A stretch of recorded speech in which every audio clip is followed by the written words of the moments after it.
Okay, so, all right. So definitely, now I'm definitely proving all of my fears and my issues with different people the last 7 years. I've figured out how to explain every single one of my claims and why I had to act the way I did when I was in those groups, or when I had those groups. I was running those groups. And we know that we're in a scale down, but it's not going to be like World War II. Scale down means that the system still has to control life, but not in the way it did before. It had to do things differently. It had to give you the choice to scale down your own life. Absolutely, because people have been given information, they resist it. And if they want to scale down their own life, they are given opportunities for the medical holistic system, also remedying themselves away, so as long as the remedies are FDA approved for the intention. And we also know humans are extremely violent, very violent. And when humans have been exposed to violence, and it's not channeled in some way like academics or sexuality or anything else, then people just destroy each other. They just all out destroy each other. They become monsters. And bullies as well. So the system figured out how to channel people's violent tendencies through sex, love, academics, sports, politics, religion, science. They figured out how to take people's energy that isn't programmed or purposed, and they repurposed it for the needs of society. Some of these kids do fall through the cracks, and they end up to be drug addicts and prostitutes, and they end up to be violent criminals. They end up to be gang members, some of them of which were exposed to certain programming that made them that way, and then they became influencers in that area, and then you see what happened. So it happened in the 80s, the 70s. Okay? So we've all been programmed through aggressive energy, some more than others. But when you think about it, if a kid or an adult isn't programmed to channel the energy that they have to a specific thing, and they're not conditioned to deal with hardship, given the world that we live in today, they will succumb to they'll succumb to any stressful situation.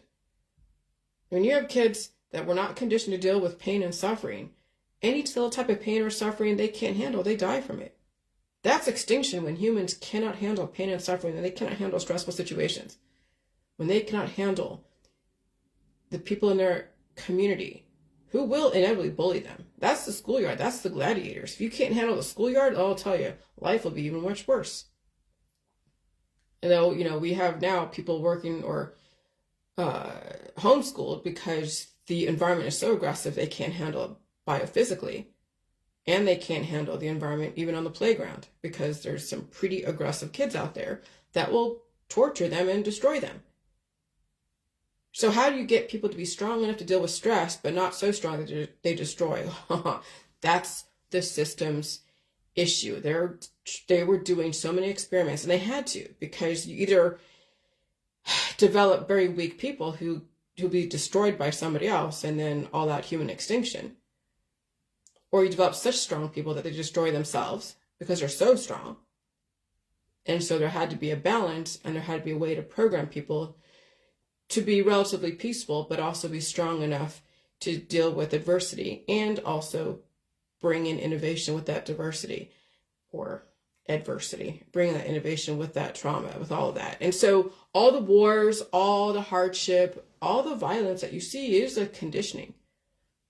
But what type of conditioning are these kids undergoing? And then you see what happens out there in the public square. You see what happens in the schoolyard. You see what happens even on Facebook and on social media and even through email. You see the kind of conditioning these kids have been under, and they've seen images that are so aggressive. And so I figured out the system was not doing anything wrong when you think about what's going on with the censorship.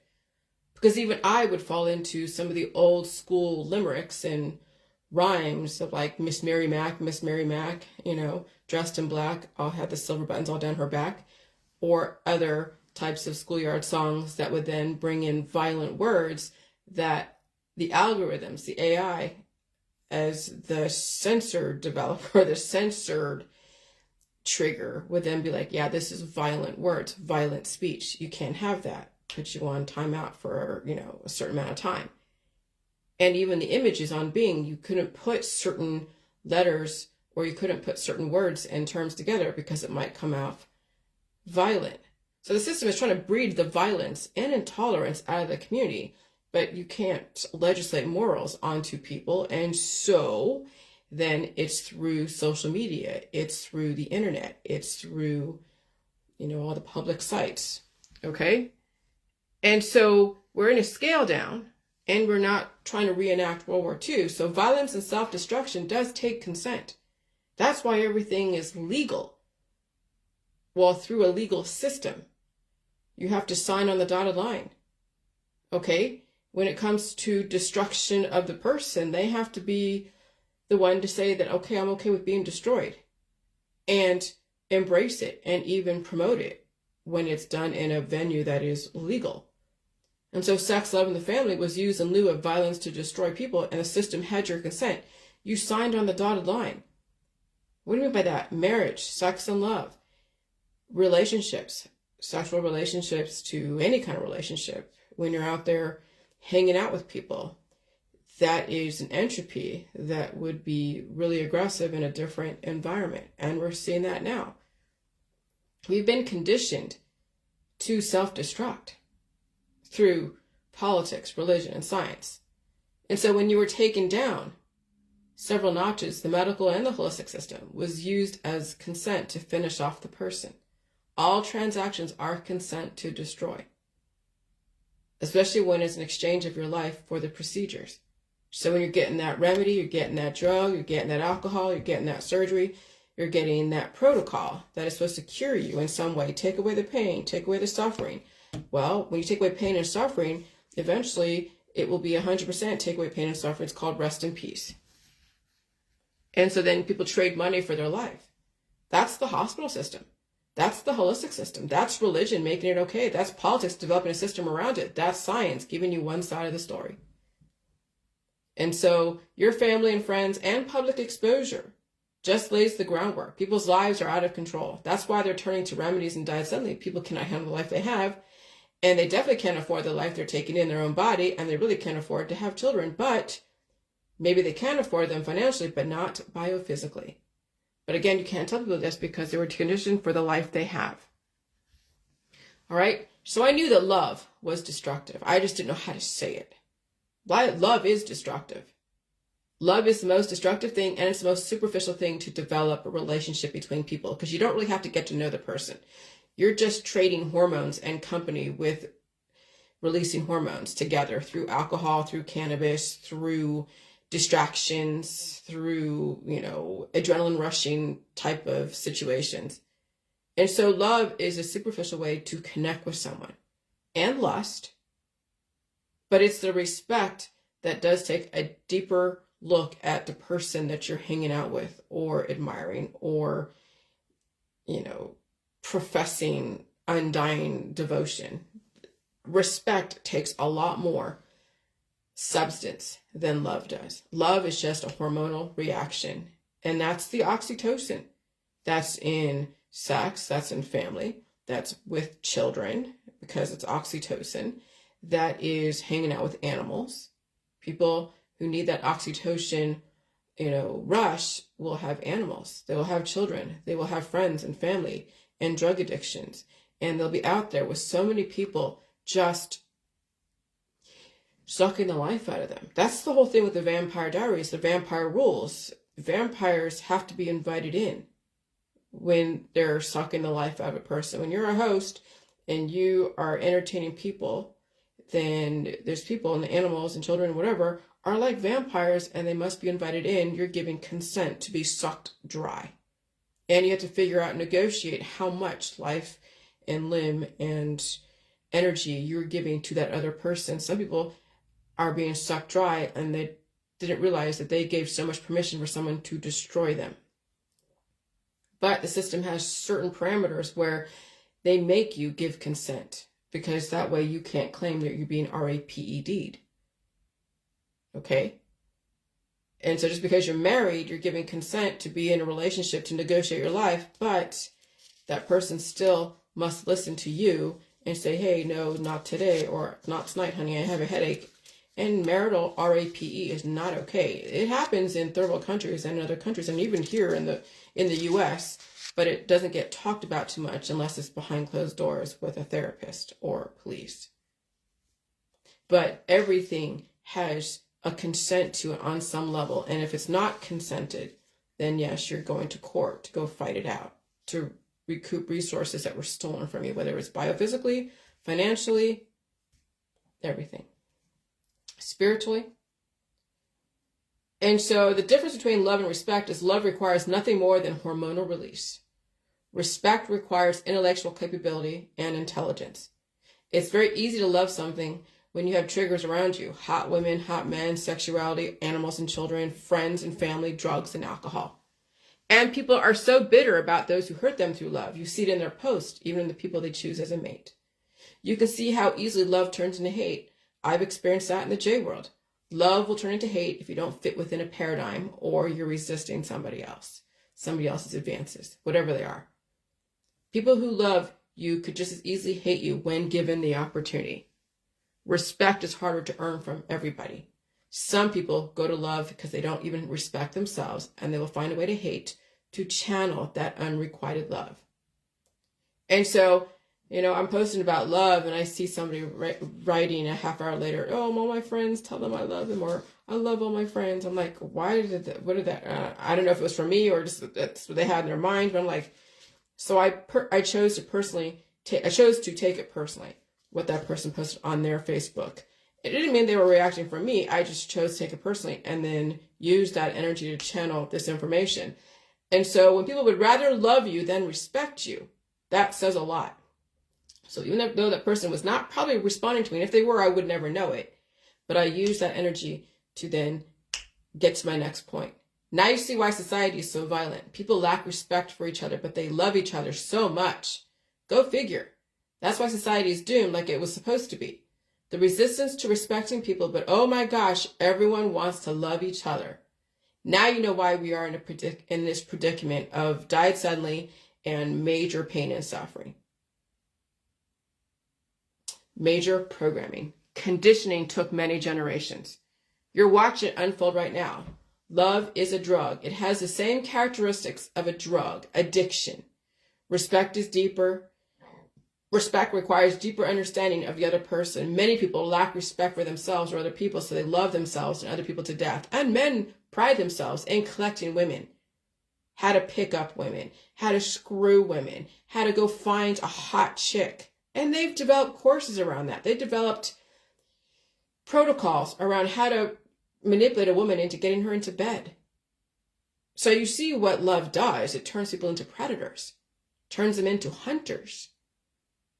And some women want to be hunted. Some women are also hunters, and they'll find somebody to suck the life out of. So what is respect? A feeling of deep admiration for someone or something elicited by their abilities, qualities, and achievements. And so similar words: esteem, regard, high opinion, acclaim, admiration. Okay. And so then what is love? Love is a combination of emotions and behaviors that can vary in intensity and change over time.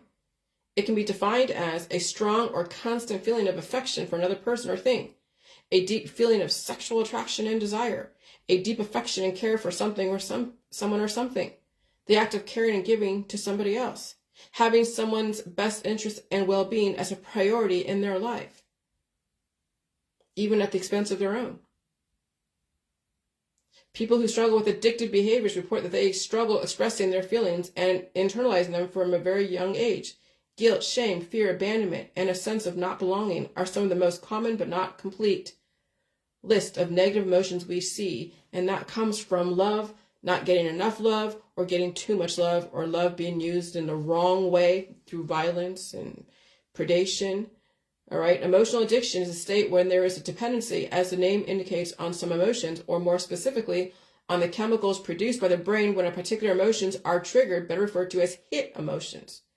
This chemical reaction to certain emotions give us a brain a similar reward, and that's what love does. When you get your validation, you get certain parts of your body manipulated, you get people and places and things that are giving you their attention, that then gives you that reward that you are something, you are valid, you are accepted, you are somebody. And that was some of the programming that I've seen in posters on people's walls as children. You're no bunny until some bunny loves you. The most prominent feature of drug addiction is the reward system is drastically altered by acute and or chronic exposure to the substance, or the person, place, or thing, or drug, of use, resulting in compulsive drug-seeking behaviors in vulnerable individuals. And so people and animals become people's drug called love. Yeah, you're going to see how the system completely got everybody addicted to love and family and children. And then I'm seeing these people who are like anti-V, and they have a baby, and I look at the person's face, and they have like dark circles under their eyes, and they have children, and they look so sick. They look so sick. They're anti-V, and you see the programming. You see them just defend so hard against the therapies, which I completely understand, and they have children, and they're so weak. They're so weak. Why are they weak, Jillian? Well, they're resisting so hard against something that's not even near them, but, that's all relative. And they have children in this environment so aggressive. And resistance is futile. Resistance causes breakage. And so that song that came out in the 80s, well, that song from a movie that came out in the 80s, I forget the name of the movie. It had those two guys, Will Ferrell and the other dude. What is love? Oh, baby, don't hurt me. Don't hurt me no more. Oh, gosh, yeah. Love is violence. Love hurts because it's violent. It's manipulation. Okay? You got to realize this, that love is a manipulation. And so when I give permission to my husband to love me the way he knows how, I will let him evolve me, but not to death. My relationship with him is of consent, of which I will manage the evolution on my own. Everything is about consent, and everything is about negotiating your life in that relationship. Just like negotiating your pay with your boss. What are you worth? What does he think you're worth? Or she think you're worth? When you're in a relationship with a marriage, I entered into the marriage with this more like, okay, this is the last hurrah. Either I'm going to get married and figure this out, or I'm going to fucking die out there. I had to make a choice. So it was trial by fire on my end, and I used love and lust and all that shit that people use to get what they need to get, to figure out how to negotiate that, to contract called your life, and how to pool resources and still maintain your own and still try to stay alive in spite of all that. People are entering into relationships and they don't realize the sacrifice they're going to have to make, and until it's pretty much too late. And so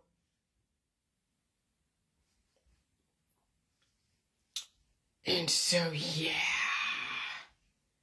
And so now you see the programming with Cher, 77, straddles boyfriend Alexander Edwards, 38, as she shares racy new photos. Oh yeah, it was the 1960s, definitely the kickoff. Now you see the programming, sex and love and family all go hand in hand. Even all sexual orientations. Nobody is better than the other as far as sex. Everything is channeled through sex and love. It's just a powerful spell. And Cher was part of that casting of those love and sex spells onto the population. Right now, Taylor Swift is doing the same thing. That's why some of the religious community is putting her as a devil, because of the spell she's casting onto the audience.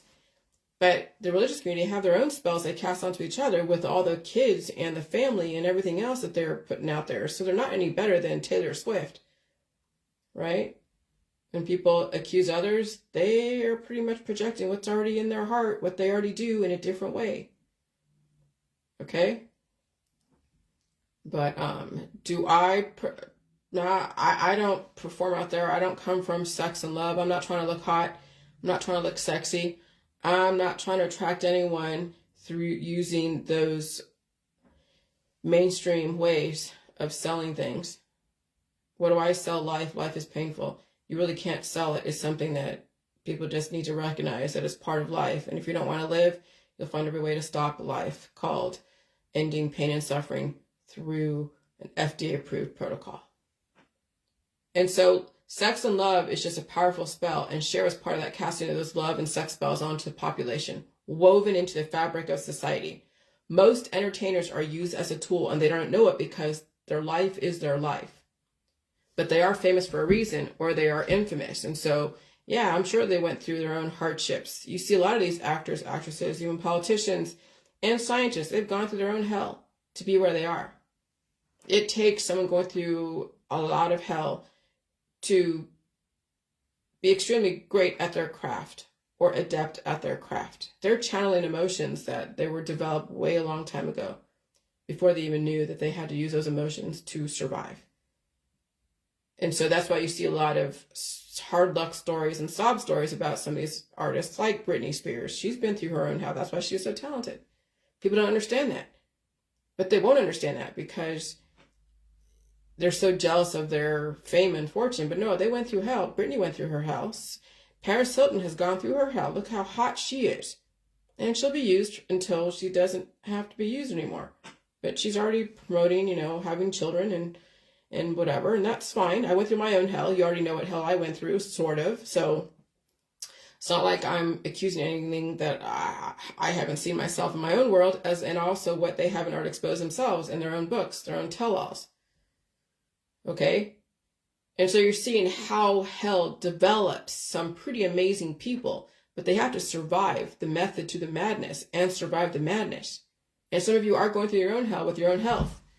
And when you survive your own health and your own hell, then who's to say, what you might develop later on? And so if I can't get your respect, then you will love or hate me to death. I already saw it the last 7 years. Well, I won't let anyone love or hate me to death. Okay? That's why I kicked out a lot of the empaths that were all into the naturopathic or all those organic people that were in my group a few years ago when I was doing research, and they thought they were like taking part in it too. And they're all into the whole energy healing shit. And I'm just like, yeah, no, we're not working from the same page here. See you later. Bye. Maybe you think it was cold, but I knew what I was dealing with. I was dealing with people, residuals of the 1960s. I knew exactly what I was dealing with. Because yes, there was the Christian revival, and there was also the hippies that were using the organic and all the alchemy, developing fertility, and then violence through love and sex. Love yourself first, because you're going to give yourself permission to evolve, because you give yourself permission to evolve, to transition between dying and reproducing without actually dying. And sometimes people love themselves to death, and so they give themselves permission to die at their own hands, exactly what the system wants. You give yourself permission to pass away. When you love others, you cast spells on them, but many people expect that. When you say you love someone, you're invoking death and reproduction onto them without their permission. However, if they give you permission to love them, that is where the spells get out of control. And then people die from all that love. Remember, people die surrounded by friends and family because they gave permission for them to love them to death. And so everything is about consent or casting spells on everyone around you.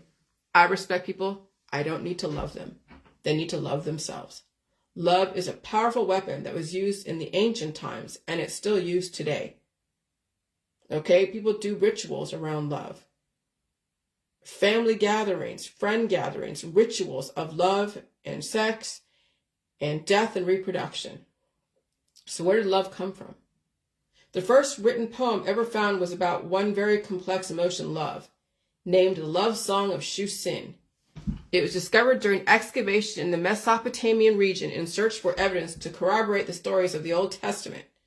The poem sat untranslated for a number of years until archaeologist Samuel Noah Kramer came across it while translating ancient texts. In his book, History Begins at Sumer, Kramer describes his experience upon realizing what he discovered. When I first laid eyes on it, it's almost attractive. Its most attractive feature was the state of preservation. I soon realized I was reading a poem, divided into a number of stanzas, which celebrated beauty and love, a joyous bride and a king named Shu Xin. As I read it again and yet again, there was no mistaking its content. What I held in my hand was once was one of the oldest love songs written by the hand of a man. And so the poem is believed to have been used as a part of a sacred ritual in which kings symbolically married a goddess named Inanna. Remember the Sumerian pantheon? Anu, whatever, Anunnaki, Inanna, a Sumerian goddess of love. The idea was this would ensure fertility and prosperity for the year. So in a slower frequency, fertility and prosperity is about riches and fame and wealth and baubles and all of that. But then that does end up where you're like a golem. You are now completely sucked dry by all that love, fertility, and all of those riches and fame and fortune. And so faster in this environment. It was likely recited by Shu Xin's chosen bride. While it wasn't love as we know it today, it was the ultimate representation of love between a monarch, his bride, and their god. Okay? I'm not going to read that. But there's other Rumi, okay, which is like, I think it's an Arabic poet. And I see a lot of people like to quote from all these poets of love. And I'm just like, yeah. I don't like to quote poets of love. I'm more of the science part of the person. I'm in touch with my emotions, but I don't let those emotions completely rule me, because then it turns into predatory behavior. When you're being programmed by poets around love, whether it's Rumi or Shakespeare or any of these love poets, they're spells. Even some parts of the Bible. It's casting spells.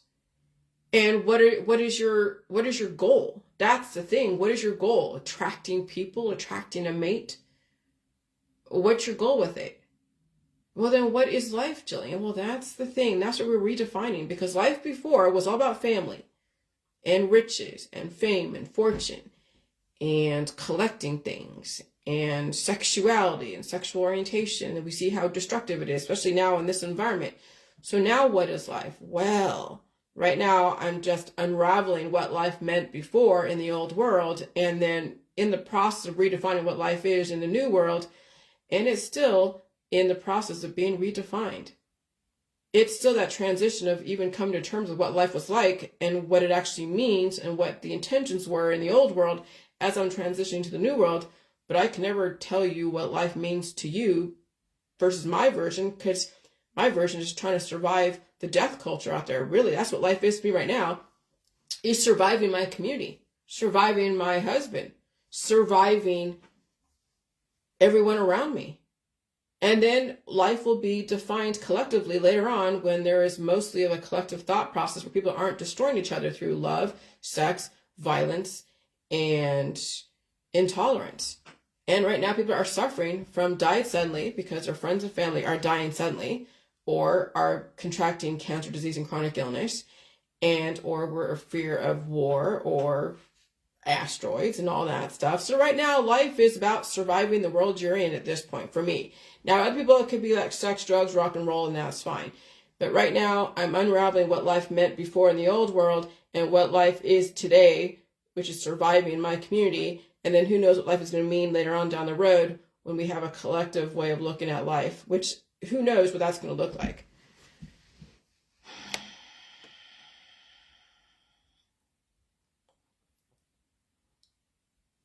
And so with how intolerant Facebook is regarding violence and how you are to speak to people, if you can't nurture violence and intolerance and ignorance out of people, you let Mother Nature take care of the rest.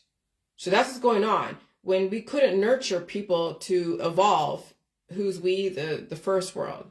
When we go into third world or even parts of the Middle East or other places, and they're resisting evolution, they don't want to assimilate, and they're pretty much kind of stuck in their ways, and also trying to take from others, because we have pirates from different places that go and try to steal from the ships that are going across the sea and the channels. Then you have to then fear, okay, well, we gave you a chance to evolve, and we gave you a chance to do things right and whatever, and now we're done giving you chances. Now we'll let Mother Nature do what it needs to do. And yes, people are finding out that they were given so many chances and they still resisted. Well, here we go. Mother Nature is going to be the one to be judge, jury, and executioner. Intolerant people cannot handle the environment regardless. They can't take on new information, and they're always blaming or so full of love they will destroy you with that. So what they did in the 1960s was experiment on those who are so violent to turn that violence into sexuality and love. Now you know why Charles Manson was so dangerous. So now those who love you to death would have been violent in a different world. Dying people are all about love. And dying people can be so violent and very predatory. But the system figured out how to channel that violence into sexuality, sexual orientation, extreme diversity. And then you have to give consent. So check your love because you're showing your violence. And you are letting people know you're dying. And that's also infused into certain religions, all religions. You see how many religions are all about love and family. Remember, love is patient, love is kind, Corinthians, built right into the Bible. The death culture built right into the Bible. Remember, we're in the death culture. People only revere life until it wants to evolve, and then people attack life. They attack evolution.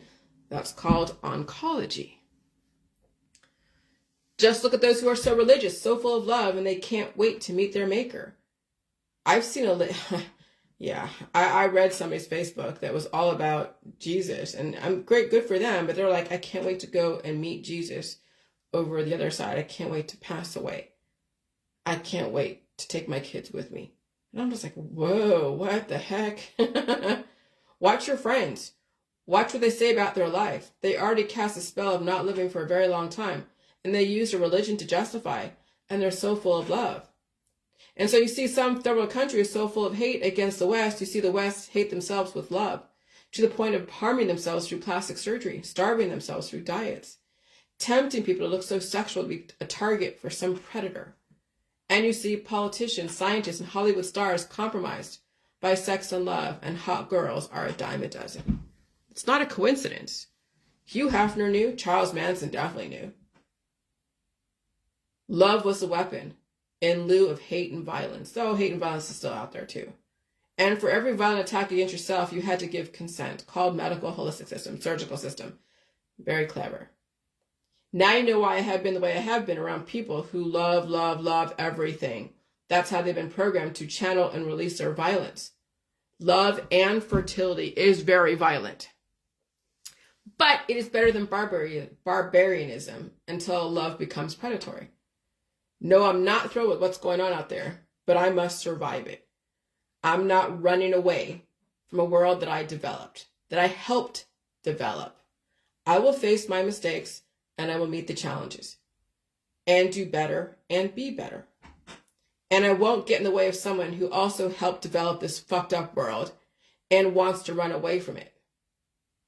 Okay, so if they're like, well, they helped develop this messed up world and they're all about love and sex and huge family and consumerism to such a level and destruction and all that stuff, well, I won't get in the way of you professing that you can't wait to meet your maker on the other side, wherever that is. And so you had a chance to reconsider everything. Everything is up to you now. By the way, all the trauma causes people to channel their energy release into something useful or unuseful to society. Trauma does develop innovation if it's channeled correctly. There is a method to all the madness. Just survive the methods and the madness. All right? And so you're seeing people are dying suddenly. And so I'm saying, hey, blood type O people, be extremely aware of how you take on substance and release substance. Because I remember how skinny I was. Remember that? It took me a while to gain the weight back, but I did. And it wasn't a while. It actually was pretty easy. But for blood type O, it's easy to gain the weight. It's harder to lose it. But you don't want to lose it. You want to be able to fluctuate without putting a strain on your system. That's why my method of those 2 activation points are so surefire. Because it will help you release those demons without putting a strain on your vital organs. That's why you have digits. That's why you have to understand both sides of your system. Okay? And so blood type O's will have an easier time gaining the pressure because that's what's built into them. And then the blood type A's and B's will have a harder time because they are working against themselves. They have to eat a lot more than the average Joe, and then maybe rest a lot more than the average Joe out there because of so many things working against them. And so blood type A's and B's have to be very careful being around so much energy sucking situations because they're already working against themselves. And then to have friends and family and work situations and other situations work against them, they're going to have to eat a lot more and rest a lot more than the average person again. It's all thermodynamics. You're all coming in at a deficit. No matter what, everyone comes in at a deficit. You just have to widen the gap between life and death. It's all thermodynamics. It's all entropy. Okay? And so somebody asked, could you describe what you mean by substance? I'm A positive. And I said, antibody protection is weight. You see, the blood types A's and B's are missing the antibody protection, so they're missing the weight of protection. And so that might be mostly muscle, hardly any fat. Because you can have someone who's blood type A, and some of them are in the military, so they're programmed a very specific way, and they're lifting weights. So they may have a lot more muscle, but hardly any fat. Okay? And then they might even contract cancer easier because they don't have a lot of antibodies to go and control that mycoplasma that then turns into an entity that they have to go get cut out.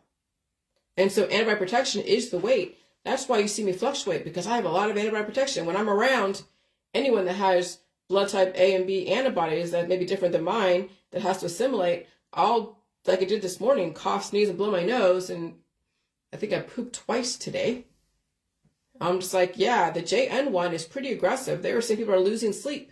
Some of the symptoms that they are recording in some of these mainstream articles is that people are losing sleep, of course, respiratory conditions, and people are dying from it and or getting diagnosable conditions or hospitalized for it.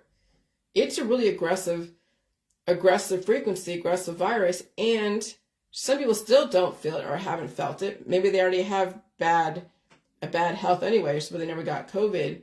Other people have never had it, and they don't even know their blood type, but they don't understand why people are so up in arms about it. But remember, different blood types have different responses to it. My husband has a different response to it because he's O negative and I'm O positive, and so I'm releasing demons as he's already just releasing it already because he is O negative. He's able to release demons out quickly.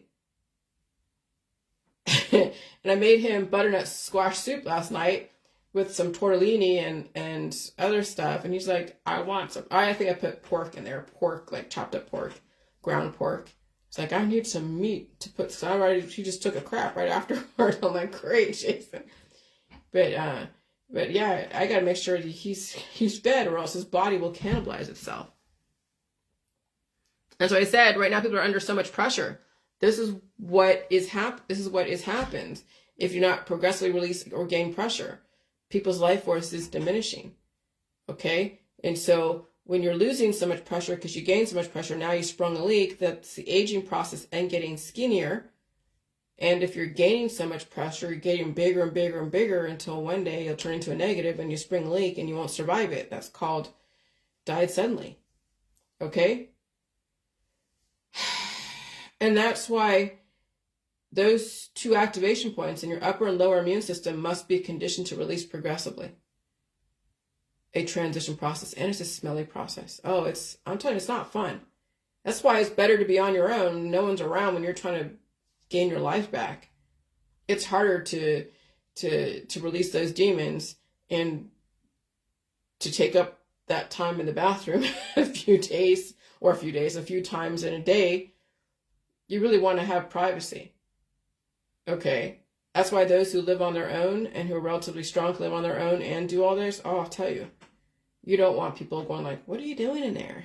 How long are you going to be in there for? You want to have time to really just figure out some shit, literally. And so, which is why those two activation points in your lower and upper immune system must be conditioned to release progressively, a transition process, which is also why the public and diverse company will work against many people. Knowing your blood types are so important. Blood type O can take on substance faster for energy conversion versus a blood type AB taken on pressure is gradual. Blood type AB loses substance faster and it will be harder to take on the pressure of life to give substance for energy conversion. Everything is painful for those out of balance. The medical and holistic system does not know how the environment has interfered with the remedies, causing all cures to be short-lived and useless, which is why doctors and nurses are so perplexed as to why the therapies are not working the way they were intended. The medical and holistic system failed to connect the dots when it came to climate change. Everything is relative. And of course, starvation from fear of food and food allergies will also work against the people. We were all set up to fail. Watch my last video from yesterday. No one to blame. Someone must change or died suddenly. All right? And so you're seeing how love and sex and gatherings have been conditioned for people to at first be rich and then become poor from it. So everything has flipped. The loners will probably last longer than those that have to be out there with people. And so if you are conditioned to be on your own, you are definitely heads and shoulders above most people out there who have to be out there with people who are taking so much from them. And you can't make them stay on their own, because people who can't handle being on their own, they'll die anyways because they can't. They're lonely. And when you're lonely, it won't matter what a person does or does not do. When they're lonely, they'll be lonely even with company. And so it's just a matter of time. But I'm going to tell you this, the love and the sex and the family was the way to destroy the human race. But not fully, just those who were intolerant. So that's why I'm saying if you have girls that are like 15, 16, 17, 18, and you have some kind of say in your kids' world and they respect you, I hope you get to them before somebody else does. Because when somebody else gets to them, it's another vampire that sucked the life out of them. It's a question if they'll survive. Especially in this environment. All right, bye.